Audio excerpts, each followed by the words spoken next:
Channel আপোনাক স্বাগতম জনাইছোঁ। আজি এটা জ্যোতিপ্ৰসাদৰ কবিতা আবৃত্তি কৰিম। কবিতাটোৰ নাম হ'ল জনতাৰ আহ্বান।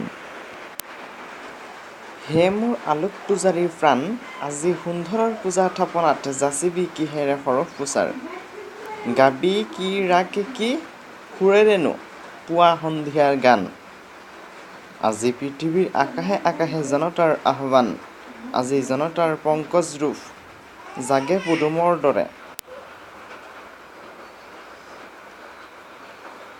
বোকাত নজমা মানুহে আজি আলোকেলে উঠি আহে, বেলিমা বেলিমুৱা হৈ হাঁহে।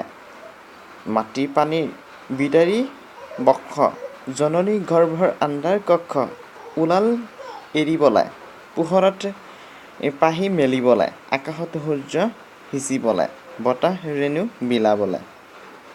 মানুহৰ এই পৃথিৱীখনত শান্তি সুৰভি বিয়পাই দি, বিশ্বৰ এই সৌন্দৰ্য সৃষ্টি মহামেলাত অভিনৱ এক জীৱনৰ ৰূপ পুষ্পিত কৰি তুলিবলে।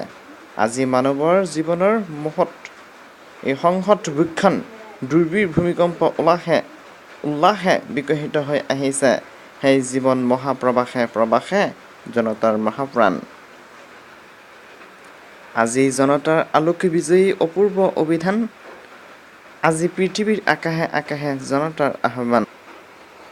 নৱজীৱনৰ মহাসংঘাতে কঁপাই বৰ্তমান, আজি সাৰ্থক হওক বেদত ধ্বনিত হোৱা আলোক আগমনী মন্ত্ৰ। প্ৰবুদ্ধ জনতাৰ জয় জয় গণতন্ত্ৰ, জয় জয় স্বতন্ত্ৰ, জয় স্বতন্ত্ৰ, জয় জয় জয় জয় আলোক মন্ত্ৰপুত মহামানৱতন্ত্ৰ। জয় গণতন্ত্ৰ, জয় স্বতন্ত্ৰ, জয় স্বতন্ত্ৰ। যদি মোৰ কবিতাখন ভাল পাইছে তেনেহ'লে লাইক কৰিব আৰু শ্বেয়াৰ কৰিব, লগতে মোৰ চেনেলটো ছাবস্ক্ৰাইব কৰিবলৈ একেবাৰে নাপাহৰিব। জয় আই অসম।